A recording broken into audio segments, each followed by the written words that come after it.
Why don't you do the intro? You say that every time you do the intro. I'm not going to argue with that. Pam and Johnny. Pam and Johnny live from Las Vegas.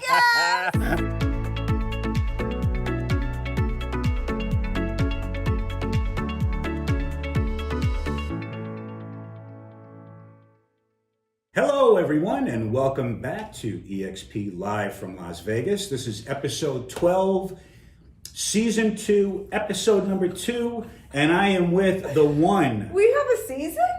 Yeah, we have a season. Wow, yeah, season 2. Well, I just made that up, actually. We don't have a season, but I guess I've been streaming too much Netflix lately. I don't know. What's going on. Probably. But anyway, that's amazing. I want to welcome the one, the only, my co-host, the Jefe. Is it Jefe? Is it? Can you call a female a Jefe? I don't want to get into the whole female. El Jefe? El Jefa? El Jefa. Pam Jungi. Hi, Pam. Hi, we just made that up too. I don't really think El Jefa is a thing. It's not. El Taca, I don't know. Anyway, it's good to be back. Hi, John. How are you? I'm doing great. That's awesome. Thank you for asking. And how about you? Good. I hear you're all settled into business brokering and things are going gangbusters. I am. I'm also into business brokering. Things are going really well. It's super cool. Like, I want to sit here and talk about everything that you're doing and you're selling and all the businesses that we're involved in, but I can't. But no, you can't. I can't talk about it. Because you can't talk about it. So we're going to talk about something else. We're going to talk about something that is top of mind with every real estate agent in America, anybody who's looking for a home in America right now. So we're going to talk about how to get an offer accepted / buyer fatigue. And how to combat buyer fatigue. How to combat buyer fatigue. And there is absolutely 101. No one, and I mean no one, and I say this sincerely, that handles this better and has a grip on it better than the young gal sitting to my right. Aw, thank you, sir. Because that's what happens when you've been doing this for 30 plus years, even though you look like you're not even 30. So. And what did you say, like buyer fatigue, it crosses all realms of real estate, right? I don't care if we're talking residential, commercial. Mm-hmm. I mean, look at all the investors with all the dry powder sitting on the sidelines. So it's true. like they're afraid to sell properties because what are they going to purchase, What are they going to buy, right? Yeah. And it doesn't matter which state you live in, which city you live in, it's applicable all across the board. Yeah, right? it's happening everywhere, right? Yeah. So, buyer fatigue is a thing, regardless of what realm of real estate that you're purchasing in. So I think for the purpose of this podcast, maybe we'll keep it like heavy residential. Okay. I like that idea. I believe in homeownership. Mm-hmm. It makes me sad when mom and pop are getting beat out by these hedge funds and these asset companies. It does. It really does. Yeah. I don't want to see home ownership become, David and Goliath again. For the elite. Yeah, for the elite, right? Think about it. You hit the nail right in the head. What do you always say? Home ownership, it's the American dream. It brings families together. It is the basic foundation Thank to you. Raise a family. Basic foundation to raise a family. So if some nameless, faceless corporation continue to buy these properties, these hedge funds and investors, it pretty much is the antithesis. Sure, they can rent them to mom and pop for a modest $2,500 a month. Wow, rents are going crazy. Out of control. So let's go over, because this advice is going to be valuable. What do you think is the first step in terms of being able to get an offer accepted, so many first steps. Handle buyer fatigue? So many first steps, and thank God we've got a whiteboard over there with some notes that I can cheat on. So we when do. I'm going like this, I'm looking at the whiteboard. And if I'm looking like this up in the air, it means I'm looking at the whiteboard too, because hey, I forgot what the hell I just wrote. But anyway, so let's start with numero uno. Number one, first and foremost, you must attach yourself to a great real estate agent. Mm-hmm. Okay, so if you're out there attempting to buy a home, sometimes it's enticing to think that because you can find properties online, it means you can negotiate properties on your own. They're two completely different beasts and different animals. Yeah. So a real estate seasoned professional knows all the ins and outs, the nuances of contracts, understands how to get offers accepted, and contractually how to do that. We just lost light. The ghost turned the lights off, but it's okay. The ghost will turn it back. Come on, ghost, turn the lights back on, will you? Da-da-da! There they are. And if you are a real estate agent, represent your client to the fullest. It's easy to get fatigued when you're throwing offers out there. However, first and foremost, the intake conversation seems to be a thing of the past. And it kind of It's depressing. It's upsetting that now, because of the day of technology where people can email and text message like, hey, how have you been? I'm looking for a house. Great. What are you looking for? Let me set up a flash. There is no communication in that. It's really, there's no communication in that. Have a traditional intake conversation, right? Find out the wants and the needs. Take the time to actually get that person qualified, right? And then set expectations, whichever side you're on. You have to set expectations of exactly what this looks like, because it's very different than it was a couple years ago. Now, right? when you say set expectations, Pam, what specifically do you mean by that? Okay, there's a couple things. So let's start with getting qualified. So if you're not a cash buyer, I'm just gonna tell you, you're a B class buyer. You are a sub-credit buyer if you're not a cash buyer right now. Yeah. It sounds awful. It does sound awful, but you know what? Sometimes you got to rip the Band-Aid off instead of taking them over gently. And you know what? There'll be a time when the tables turn, but right now, that's excellent advice. Right. So you figure out the kind of financing and your ability to purchase, right? Now, there's ways of getting super creative. Maybe you don't think you're a cash buyer, however, you could be. People are borrowing from their IRAs for short term, going in, purchasing homes cash, and then just paying the money back. Right. After, by able to refinance afterwards. Or so there's creative ways to become a cash buyer. Yeah. If that is not the case for you and you're going to purchase with financing, there's some really important things to keep in mind. First of all, never ever ever in this market search at the top of your qualifying. Right. Yeah, but right. If you're pre-approved for $500,000, maybe look for a home that's about $400,000 to $450,000. Is what you're saying? Absolutely. Makes a lot of sense. Right? Yeah. Because you're going to have to leave room for an appraisal delta. So what do we mean by an appraisal delta? I have no idea. This is the first time I've heard you use the word delta. Have you been taking economics classes without me? Right? Anyway, go ahead. Leave room for an appraisal delta, because what's happening right now is that offers are going so far over list price, so far over appraised value, right? So let's even back up for a second, right? There's appraised value and market value. Are they the same?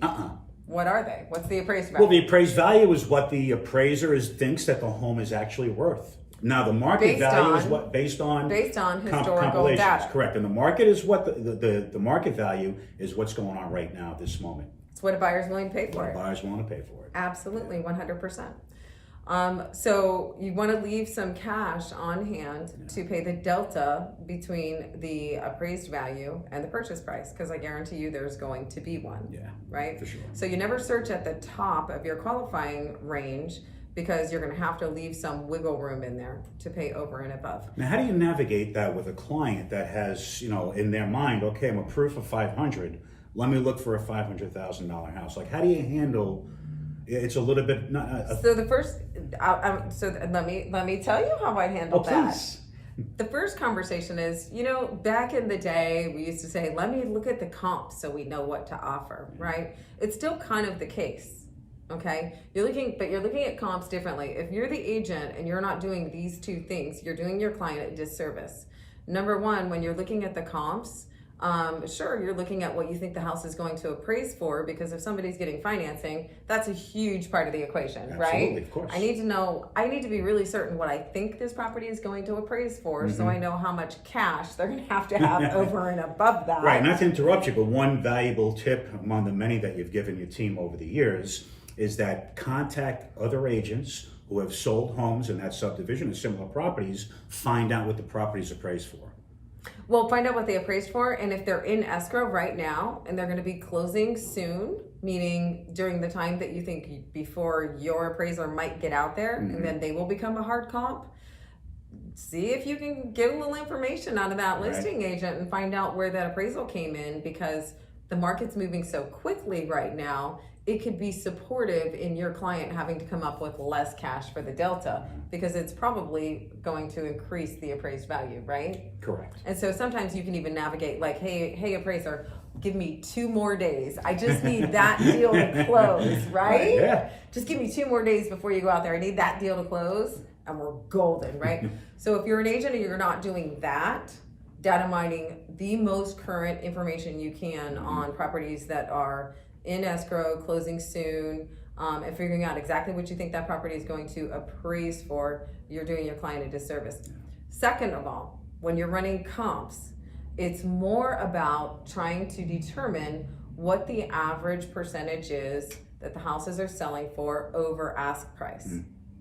And we're finding, what are we finding right now in our market anyway? Typically about 10% over? Around 10%. I'm going to say anywhere between 7 and 8%, depending on the actual subdivision in the area, right? Which is twice as much as last year. Yeah. So when you're running your comps, go into that subdivision and actually put pen to paper and figure out how much, what is the percentage that houses are going over. Because if your client doesn't have that capability, they're likely not going to be the winning bid, right? Great point. So, if the houses are selling for 10% over in Summerlin, which in Las Vegas is one of the most highly coveted areas to live in. In fact, Howard Hughes was named the #1 master plan community in the country. So yeah, in Summerlin, it's nothing to see a well-kept, remodeled home selling for at least 10% over asking, regardless of what the value is. Doesn't matter, right? It doesn't even matter. Yeah. So you have to have a game plan in mind, right? You have to know, okay, how deep am I gonna have to go, right? Yeah. And not every seller has the same needs, wants, and desires. Right? So before you're writing that offer, now you've got all the information on the property and how far you think you're going to have to go, what your buyer's capabilities are cash-wise. We've even had a buyer named to be undisclosed where, the guy has over $100,000 in the bank.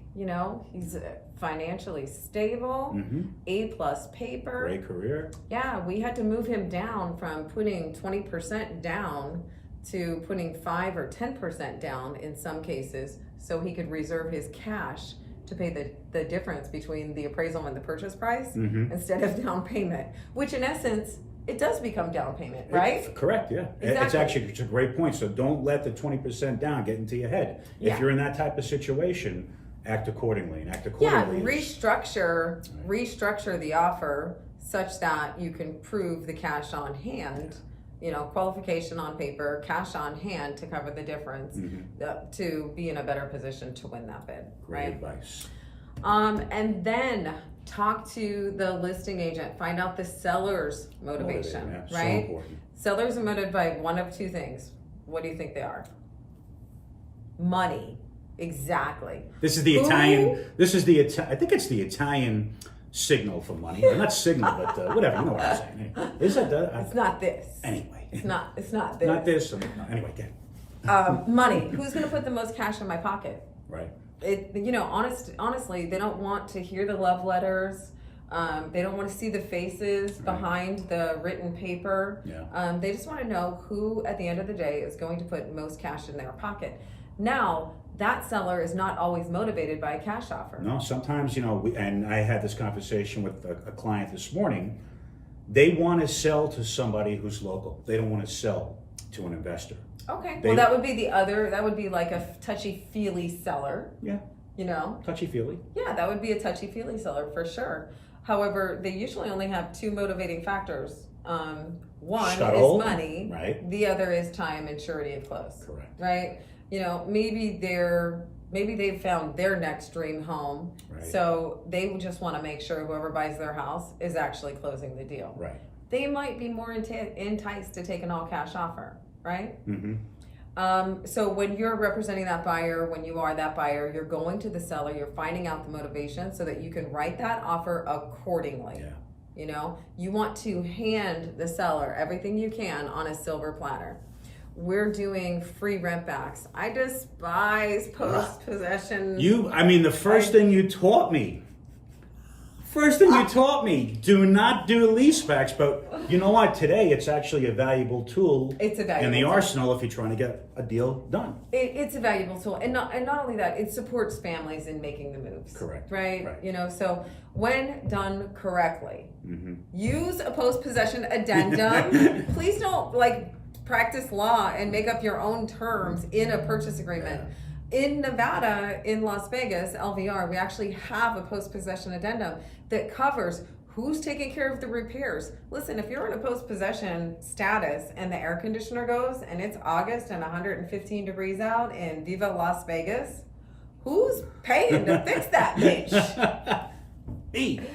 Well, Well, I don't mean me. I guarantee you, an agent is not going to cover all of the things, the steps, and the items necessary just by writing some additional terms on page 10 under additional terms and conditions. Use your post-possession addendum. Protect your client. Make sure, as the buyer, make sure you're getting protected. Insurance.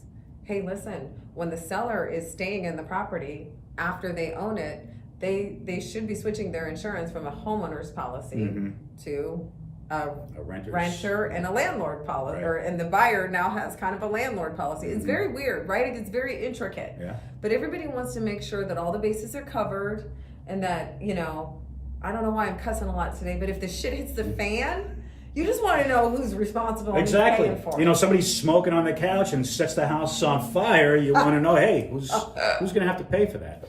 And then also, you know, another great point in terms of the leasebacks over here in Nevada. You know, you don't want to go beyond 60 days because you will be at that point entering into a lease agreement, right? Yeah. Is that again practicing law? Right. I'm not an attorney, and also what comes into play with that is financing, right? Yeah. So if a buyer is getting owner-occupied financing, technically, you should not be giving more than a 60-day post-possession for the seller, because you don't want the bank knocking on the door to do the occupancy verification and you're not there. Because guess what? That would be mortgage fraud. Wow, that's a great point. I mean, not that that's what it was intended. Right. Doesn't mean what the intention is. It's what the actual act is. Exactly. That's what it could turn out to be. But again, I don't practice law. I just play an attorney on TV. She was in season 6 of Law and Order. She played D.A. Jungie. She lost the case and then went into private practice and decided to become a real estate agent. Wow, I lost the case? Well, you didn't lose it. All right, she didn't lose the... Yeah, you lost the case. Okay. But damn it was a learning lesson, and you went on to Law and Order SVU and all the other spinoffs, so obviously you did something right there. Yes, thank you. You're welcome. What other little tips and tricks do we got? Oh, if you're a buyer, look at the dogs. I mean, literally, like, there's this house on the market right now. It's a sleeper. And I keep wondering why nobody's buying this little condo. It has emerald green carpet. Do you believe that people are so lazy, they don't want to change carpet? Can you imagine? It's a great floor plan. Right. I mean, like, there's nothing wrong with this little place. It's just that HGTV has just wrecked home buyers. Everybody, really, you have to, once again, it's all about having the expectations, right? You set the expectations of the agent. As a buyer, you have to have expectations too. Yeah. And you know what? If that emerald green carpet ain't cutting it, is that really going to deter you? If that emerald green carpet means you are going to have less competition in front of the seller, you might want to get a carpet.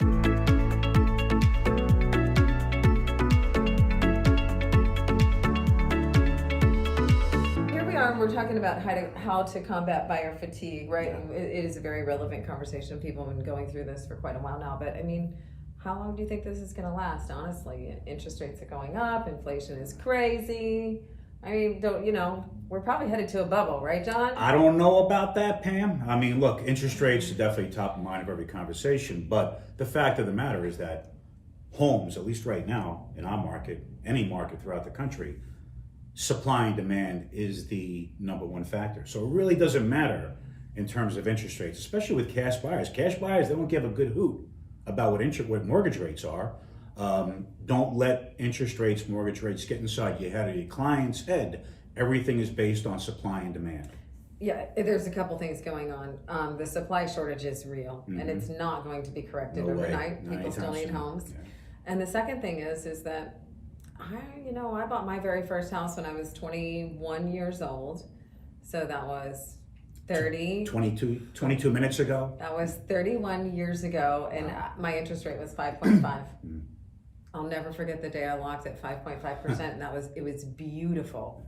It was phenomenal, 5.5%, right? Like, so interest rate, it's still relatively cheap to borrow money right I think now, so. You know, right? my first, Especially for a long-term investment like a home. no doubt, first place I bought, I was paying almost 10% on my mortgage. Yeah, well, I got in the business during the savings and loan crisis, and interest rates were like 12 and 14%. I was 17. I didn't know you could walk in a bank and get a loan because nobody did it. And that's what's going to happen. All those people who have like 2.5%, 3% interest rates, they should keep that mortgage on that house forever, because when the market does change and gets crazy, they can sell that house just because of the mortgage on it and sell it for a premium, and somebody will assume that mortgage just because the interest rate is so low. That's a great point. You're 100% right. Oh, it's a whole new market out there waiting to explode. So anyhow. Great, once again, great advice from Pam Junkie. This is 30 plus years experience talking. We hope that you got a lot of value out of this and learned a thing or two, or at least maybe reinforced a couple of things in your mind that you might have been thinking. And at the end of the day, don't give up. No. You know, you likely will not get your first offer accepted. Might not even get your second offer accepted. Third, 10th offer. However, don't give up. Keep putting your best foot forward. Keep putting yourself out there and making offers, and eventually you will get into a home. And engage with the other side. Yeah, Find out what makes them tick. Most agents don't do that. Be the agent that does. All right. Peace, guys. Cool. Oh, we need a joke. Oh my God, we need a joke. And do I have a bad one today? And if I can make Pam laugh at this one, anything is possible. So a priest. Test me. A priest is driving, gets pulled over by a cop. Cop pulls him over, goes up to the window, says, "Sir, can I get your license and registration?" "Is that a bottle of wine in the seat next to you?" Priest says, "No." Cop says, "Let me see it." Priest hands over the bottle of wine to the cop. Cop takes a whiff of it. He says, "What's in this bottle, Father?" "Water." He goes, "I'm not smelling water, I'm smelling wine." "God, you did it again." Anyway, during Lent, I'm probably going to go to hell for that one. But I'm sure I'll run into a few real estate agents down there when I'm there. Anyway. A few. Anyway. Peace, and we'll see you for episode 3 of apparently season 2. Yep. Catch you guys later.